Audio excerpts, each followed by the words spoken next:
Hey there, fellow builders! I have another fantastic Fallout 4 settlement tour for you today. I'm going to be showing you my Pristine Covenant build using all kinds of fancy tricks and creative concepts, all done without mods, of course, because that's how I roll here on the Skooled Zone. Now, while I'm making my way over to Covenant, I'm going to be giving you some interesting prologue along the way. Cool backstory stuff about the build and all that, but you're always free to skip ahead if you're the impatient type. I'll add a pop-up to that time code. So, Covenant is not normally one of the preferred settlements players like to build up in the Commonwealth, and I think I know why. For one thing, a lot of players still love the ratchet look for their Fallout 4 settlements, you know, the grungy, distressed look like it's just barely survived the war, apparently more lore friendly or something. However, Covenant is quite the opposite. A lot of it, in fact, still looks like a pre-war settlement. Now, the topic of whether the clean or dirty look is more lore friendly is actually the focus of a video I have coming up in the No Mod Shop class, so I won't delve into that here. But the bottom line is that you won't get that authentic raider look in Covenant. The other reason some players aren't fond of Covenant is that there are many objects in Covenant that can't be scrapped without mods, including some of the beds, tables, and most frustratingly, the turrets.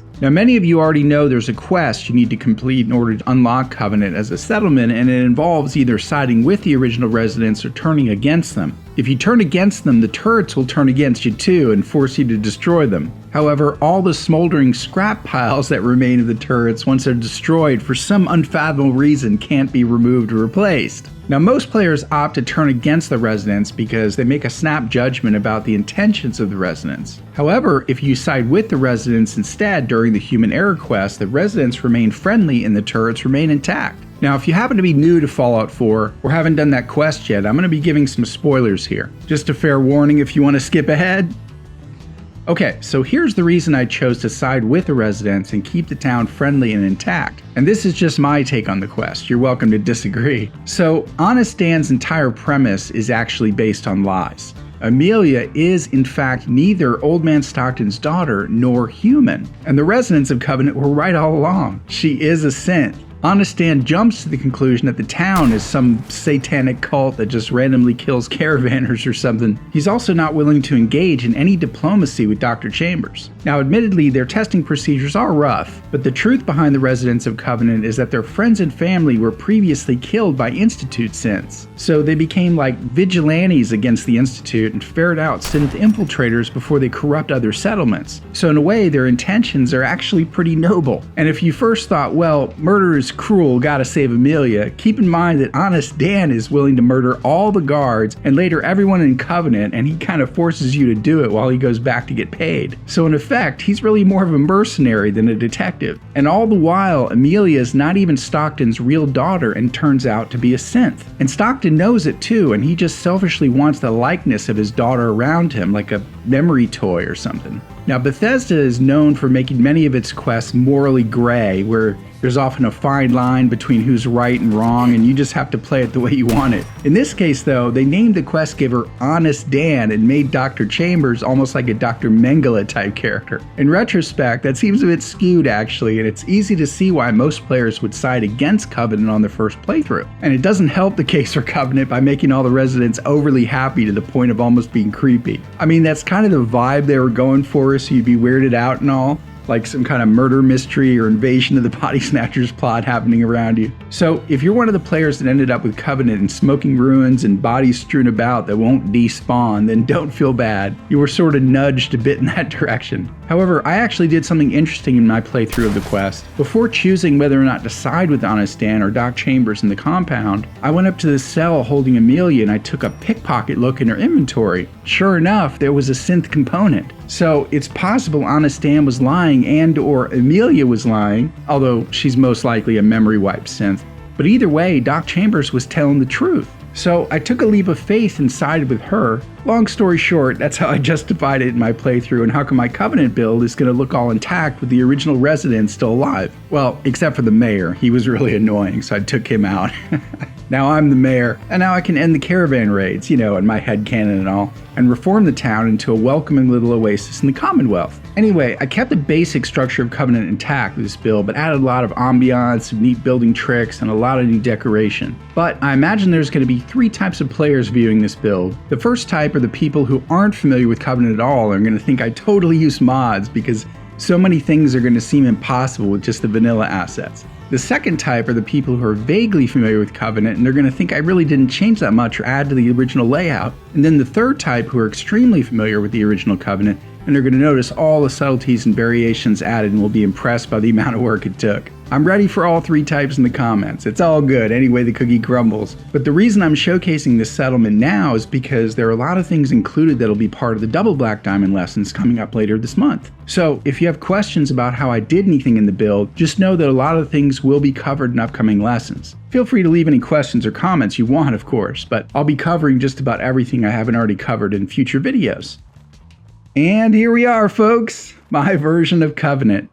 Now it's gorgeous at night with everything all lit up, so I'll do a roundup tour at night at the end of the video, but I wanted to start off during the day so you get the full experience. And as I go, I'll be giving a lot of the pros about Covenant. There's very little cons actually, at least in my opinion. So let's take a look. Actually, before we go inside, let's take a spin around the perimeter so you can get the full perspective here. Okay, sorry about that jump cut there. Someone called me and I had to see who it was. So first of all, we have the guard who patrols the whole complex, I guess you could say. And you know how it goes. He'll stay at his post for about like 5 minutes and then just start wandering around the compound. We'll check him out later. I didn't really do much to this area right here. This guy Swanson is just going to sit there. You can't assign him to do anything. So he just kind of welcomes visitors, Of course, I got Drinking Buddy. He goes with me everywhere I go to all my settlements. And yeah, you can't scrap some of this stuff, so I just kind of added some decoration. This will be like the little security checkpoint or whatever. Wanted to keep it relatively simple. There's my provisioner. All right, so we'll scoot around Buddy so he won't start a dialogue with us. All right, so as you can see, we've got these really cool turret towers that I set up. The original turrets work perfectly fine, but they don't count towards the settlement defense number for some reason. So you have to build up extra turrets to get that number up to kind of deter settlement attacks. And you end up having kind of an overkill of settlement defense, but it's pretty awesome. As you can see right here, we'll take a quick look at the stats. Got to get within the settlement boundaries to do that.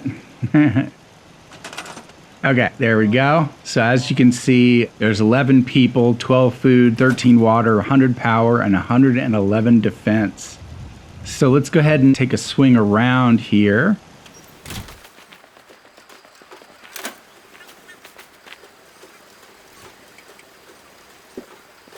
We've got, these kind of got a little messed up here, but I set up these little tires to be chairs because this area right here is outside of the settlement boundaries, but all of the caravanners swing by and kind of lounge in this area. So they'll get knocked around, but just for the role playing of it, I'm going to say that they come and sit on the tires.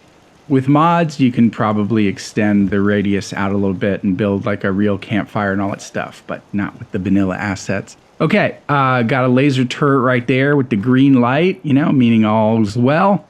I like the way this turned out because these turrets right here now can reach all the way down this hill over here. And that's where a lot of the enemies spawn, is down there. Okay, so we'll continue around here. All those turrets are intact. So one of the pros about Covenant, of course, is that the walls are impenetrable, and all the enemy spawn points are actually outside the walls, unlike other settlements where sometimes the spawn points are actually inside the parameters of the settlement, which is always frustrating. And there's only one way in, so most likely the enemies will never actually make it inside of Covenant, Your residents will still rush outside to try to battle them and everything. But yeah, this is one of the most secure settlements in the Commonwealth. Now, I did add some extra missile turrets just to boost up the defense and put them in areas where they're not going to hit really any of the settlers. So another spawn point is back here somewhere, so it'll crank out those explosive shells at them. And another spawn point is right around this area right here. So this missile turret will take on those enemies. And I gave it a little ledge to perch on. It's pretty awesome. So that kind of gives you a perspective of the outside.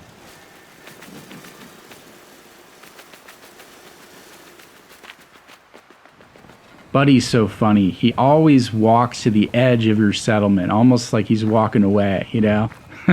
Most of the other settlers actually don't swing out this far. And then I added some street lights to the sign here to light it up because you can't really see it at night, you know? It's almost like the sign ends up being pretty dark without it, but it worked out really well. So let's go ahead and swing on inside. And here we go. I'll give you a little panorama.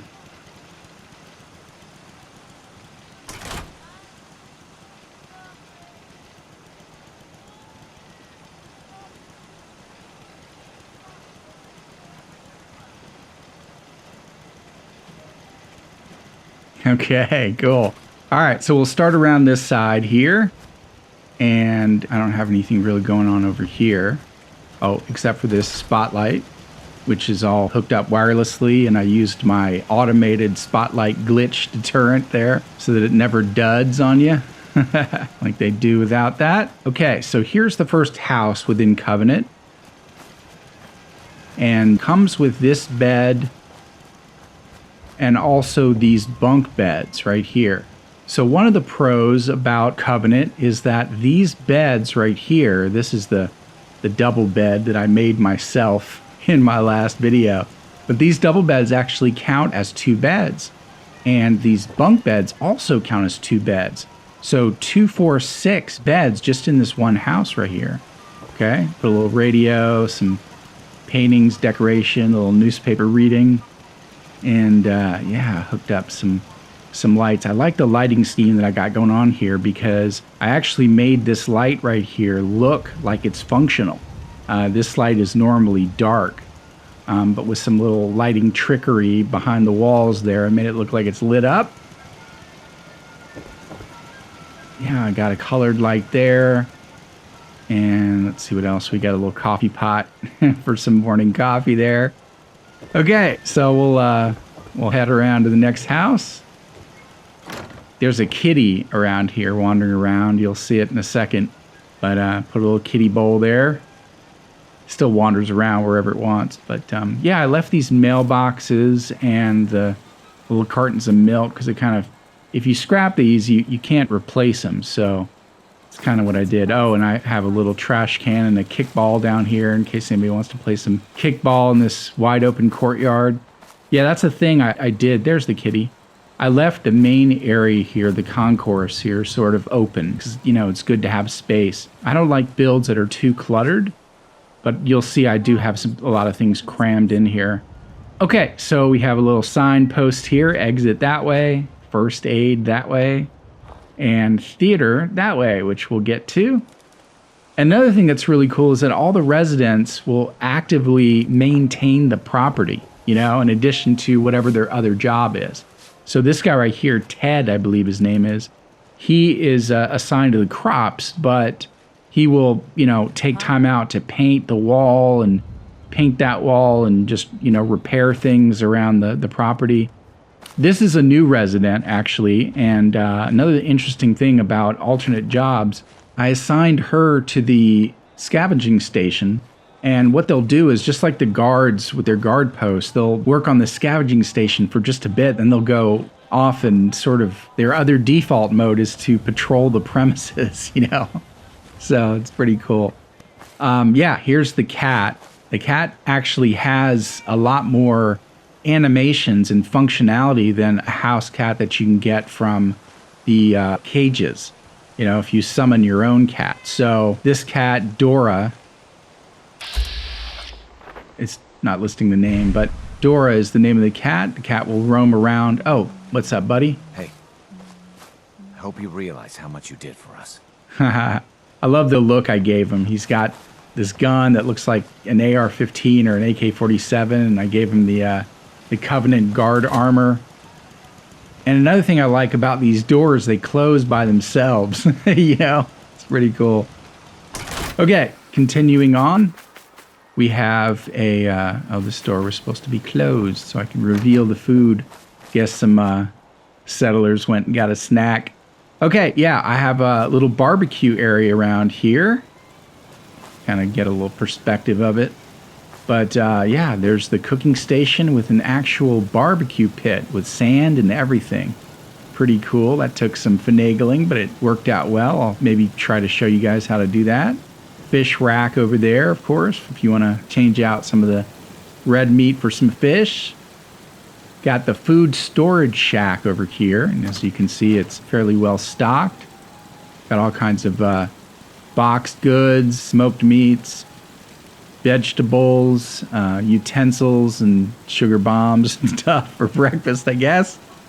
I don't know how those corns got stacked so perfectly like that, to be honest with you. I used settlement mode to place them on the top shelf, and I think they slipped down and just stood up like that. But hey, I'm not going to touch it. Looks pretty cool. All right, and then we have the picnic table over here. Melon in the basket. Some people were eating around here. Oh, looks like somebody fried up some bacon and eggs. Salt shaker, burger tray. Just to make it look lived in, you know what I mean? Nothing's really back here, so let's continue around. And of course, Buddy provides all the refreshments for people. Then this is one of my favorite elements of the settlement, is this centerpiece here. You can scrap this tree, but it's so awesome, you know? I just decided to leave it. It's like this really big oak tree. And I glitched in a fountain and added some colored lights. This is going to rock at night. Wait till you see it. And got a little settler bell there with a gnome who's, garden gnome for the garden centerpiece there. There's another gnome around this side here. So here's another resident. This guy is Brian, and he doesn't work. You know, he just wanders around. He's kind of a couch potato, really. So what I decided to do is dress him up to look like my concierge, or my consigliere. Maybe he'll run the day-to-day operations as the vice mayor or something while I'm out of town. So this is the second house. You can't scrap any of this stuff, like this table. I really wanted to move in alignment with the wall, but you can't. So, I did my best to decorate it, look all nice and stuff. And yeah, it turned out really well. Let's see what he has to say. Nothing. Okay. He's like, I got nothing for you. All right, and a little lounge area for the settlers. Got some stuff they can play with here. Cigs for the smokers, games, toys, for visiting kids, I guess. I don't know. Maybe the adults, want to play a little baseball. Form their own softball league. Got the stereo. Yeah, it looks cool. And I like this, terminal. It just has background information on Covenant, but it looks like it's I don't know. I didn't want to get rid of it. Tiny little trash can. Love that. Why can't we build this stuff with our own assets? Okay, moving on. Let's see if he's got something to say now. Let's trade some things. Nah, I don't want to trade with him. As long as you like, friend. Okay, I went and picked up Duke from Erickson. So there's Duke. What's up, little buddy? Who's the cute dog? Who's the cute dog? All right, and he's got some toys to play with, the water bowl. Got this tiny little fountain to put water into his water bowl. Gotta love it. Now, where did I put my script? Then, let's see here. We have Anna. I decided to give her her own clothing emporium here. So this is one of 3 shops, 4 shops actually in Covenant that I've set up. So she turns out to be at the highest level clothing tier if you give her this clothing emporium, set up all of clothes in the display and stuff like that. Had some hangers, some clothing hangers right there, but they must have fallen to the ground somewhere. Covenant is actually, in comparison to other settlements, Covenant is remarkably good at, items not falling through structures to the ground.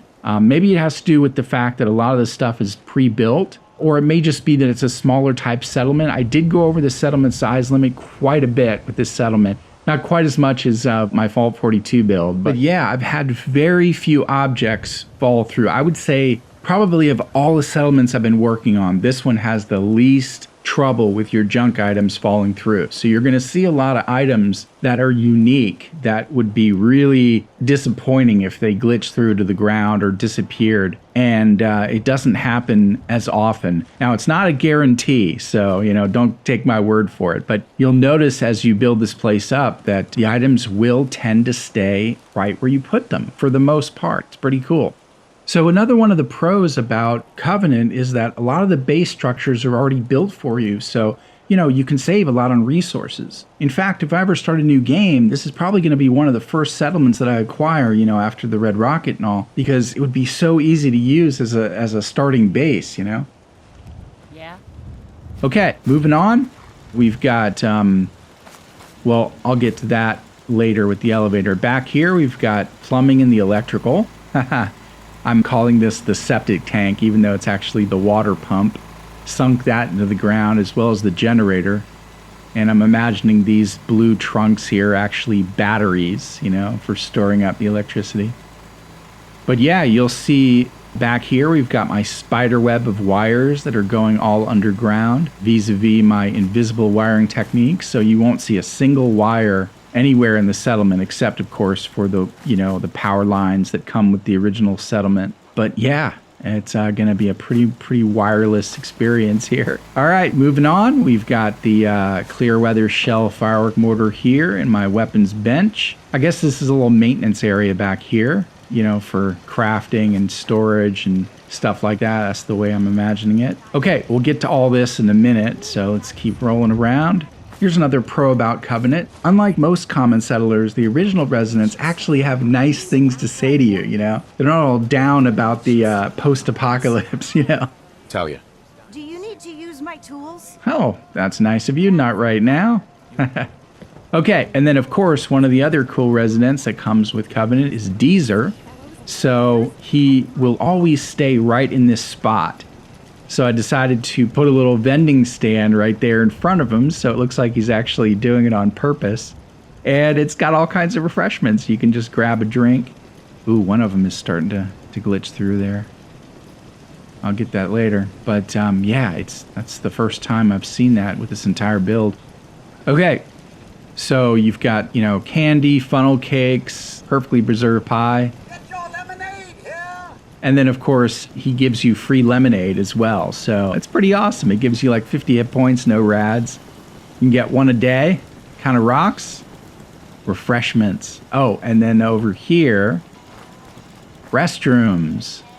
See, there isn't really room to build bathrooms in any of these houses. I did for my house, the overseer's house there. But for the rest of the place, they can just use outhouses. So got a nicely lit, clean outhouse there. And gift shop, we'll check that out in a second. Okay, so let's get on to the player house. My overseer house. All right, so check this out. First of all, a little nice porch there. Oh, and here's another outhouse they can use. I was going to put men's and women's, but I didn't bother. Okay, overseer, we got a power door here. All right, check this out. All right, and then you can close it from the other side. Okay, so I'm going to do a little panorama here for you.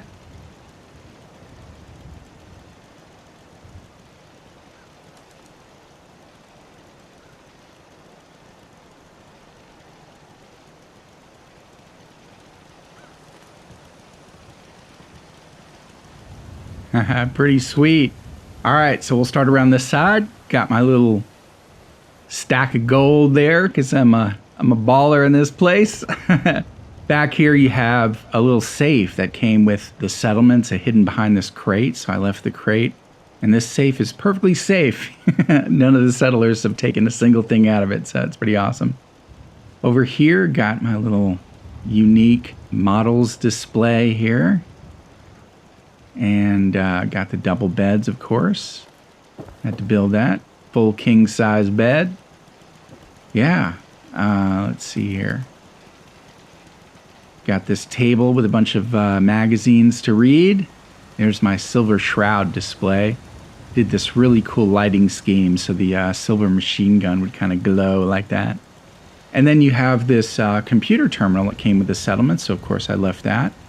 Every once in a while the settlers will spawn in here, but it's mostly the security guard actually, like he's monitoring the cameras. And by the way, there's cameras all over this place. That's another cool thing. So you got a camera up there, cameras all around the compound. They're kind of out of sight, but they're there. It's pretty cool. All right, and then we have, you know, a little newspaper, some reading materials, got video game cartridges up there, some ramen noodles and some Nuka-Cola and a napkin. And we have my bobblehead display over here. This is interesting.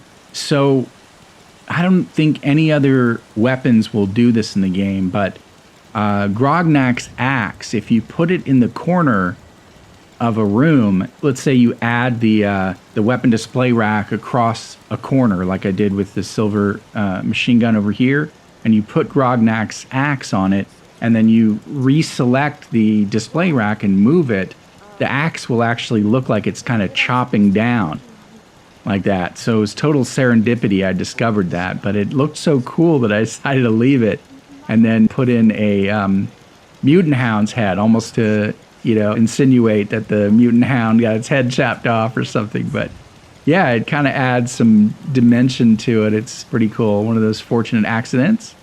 Okay, over here we have the bathroom. And what I did was open. There we go.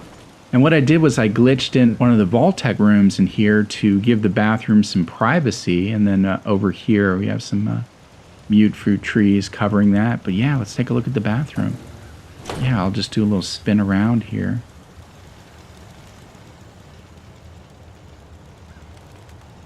So got a little ottoman, got these really cool sink counters that I fixed up, and that'll be one of the lessons I'll show you in an upcoming episode. Got the little medicines over here, toothbrush. Glitched in something that's close as I could find to a mirror in the game. And yeah, it looks pretty cool there. And it's all nice and clean. Got a little bobby pin for, oh, Kate's assigned to one of those beds over there. So got the bathtub with the hamper. Now, I'm really pissed with Vault-Tec Workshop. They didn't include a nice clean bathtub. Like, as if, you know, you can build a super reactor, but you can't build a new bathtub, or at least clean it. So whatever. But they gave us a new toilet at least, and all that. So moving on. Okay, we have my little bookcase display here with the Pip-Boy, some of my toy models, and got all the Nuka recipes in there. It looks so awesome. Okay, it's actually getting on to nighttime, so we can check out... Oh, and I glitched in some colored lights into these fans over here because they didn't come with lights. And you can do that pretty easily. It doesn't require any extra effort, so... Got to hook them up on the roof, of course, but... Anyway, now we can take a quick night tour. So here's the cool thing I wanted to show you about the switch, all right? So I switch it on and it opens the door. And if I forget to close it on my way out, it's going to close by itself. Check it out. Isn't that sweet? That's pretty awesome. Okay, let's take a ride up the elevator here.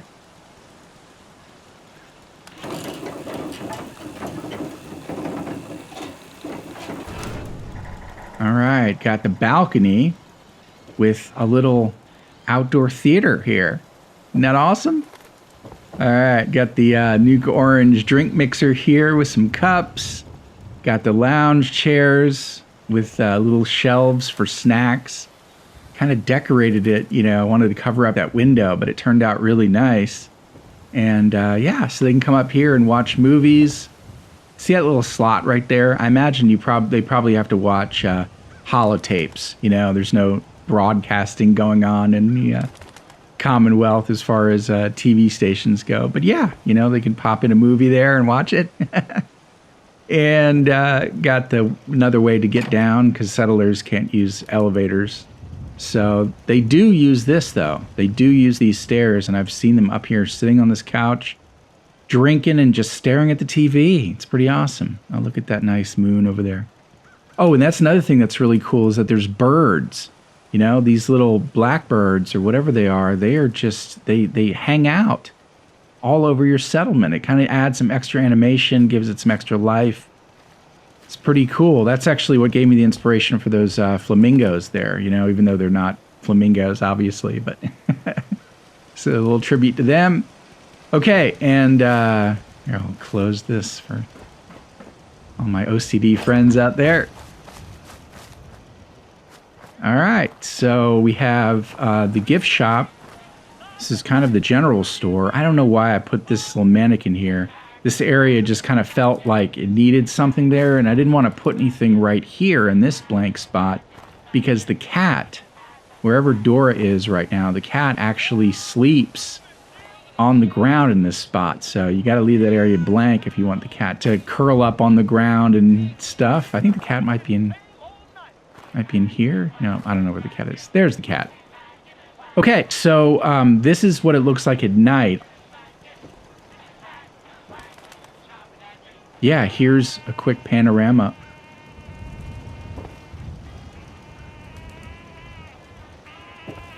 We'll check out the clinic in a second, but yeah, this is a shelf with some extra items to purchase. And the cat jumps right up on this counter, so I put a little cat bowl and, you know, some milk.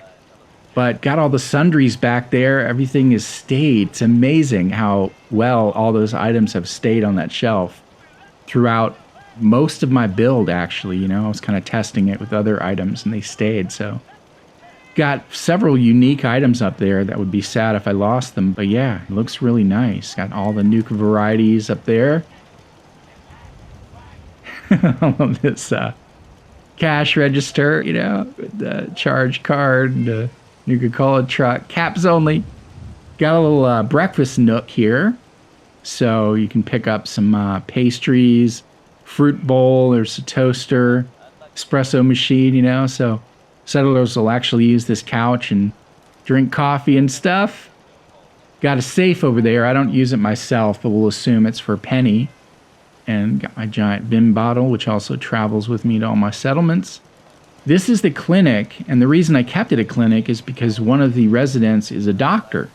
There she is right there, actually, walking by. So she's actually assigned to this spot right here, so I decided to go ahead and make it a full-on clinic using one of the pieces from Vault-Tec. Glitched that in there. It looks like a clinic. And the residents will actually come and sit on these green chairs while she's at work, and she's got a clipboard and inspects them, and glitched in the chemistry station, made it look nice with some cabinets and stuff. Perfect sink.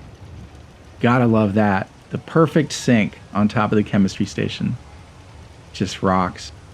And that's about it. Okay, so I'll cut to some footage of this area during the day, and then we'll continue on with the night tour.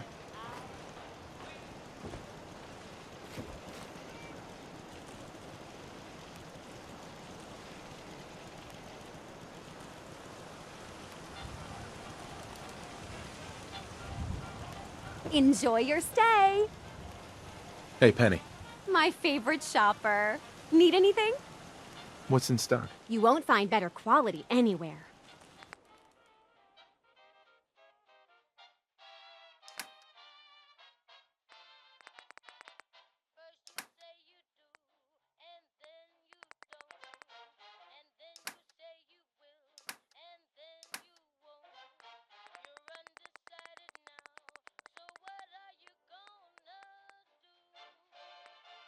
Patricia is the resident doctor in town, so that's another pro. You don't have to set up your own clinic, you know, she's pretty much already there for you. And she's a top tier doctor who will fix you up and sell you any kinds of supplies, that sort of thing.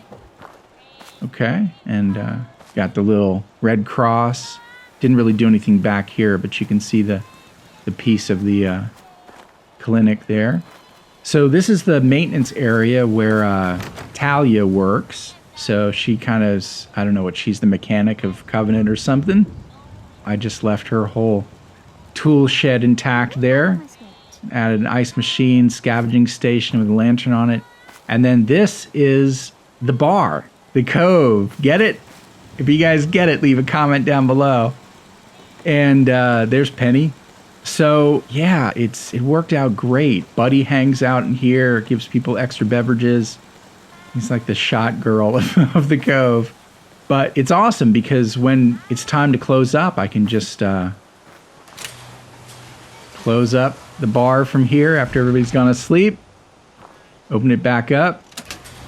And it's cool because if you want to close it from the inside, hey, I didn't say you could open that door, dude. Then there's a button here to close it from the inside as well. Of course, that involves logic gates, which is one of the lessons we'll be rolling into in the Double Black Diamond. Got all the Gwinnett beers, 99 bottles of beer on the wall. I love it that they interact with this bar. This whole area was the farm, but all the residents get all their food from all the decorative fruit trees around the place. So worked out. And the 2 or 3 farmers that I have just traveled to all the different locations where those fruit trees are. So that worked out well. If you're hurting, just... I'll show you what it looks like during the day, but we got Kate back there being the bartender. She kind of looks sort of, you know, it's kind of a Coyote Ugly vibe to it, you know what I mean? Kind of looks like a roadhouse bar, but I love it. It looks really nice. What I wouldn't give for a good stiff drink.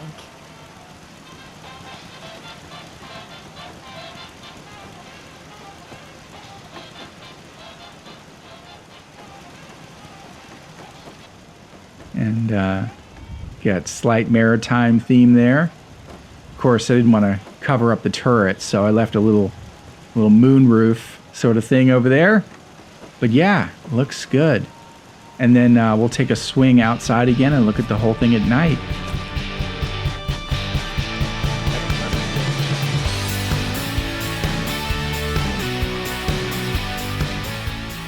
All right, and that about wraps up my Pristine Covenant tour. Hope you guys had some fun checking this out with me. Maybe gave you some inspiration and ideas for your own settlements. Now there's one more tutorial I'm going to squeeze in before we roll into the Double Black Diamond lessons, where I'll be showing you how to do a lot of the things you saw in this build, because they were actually variations on things I included in my Vault 42 build. So we're just cruising along here. I just wish I could crank out more videos per week, but thanks for your patience, guys. With the way the channel is gaining subs, I'm pretty sure I'll be able to roll into this full time before the end of the year. And of course, if any of you want to help speed that process along, you can always head over to my Patreon page and become a supporter of the channel. Very cool perks for every tier. For example, my Patreons got to see a sneak peek of this build way before I posted this video. So head over there if you're interested, because every little bit adds up. And of course, you're always showing that love when you subscribe and leave a like on the video. Be back soon, guys, with the next lesson. Until then, happy building and class dismissed.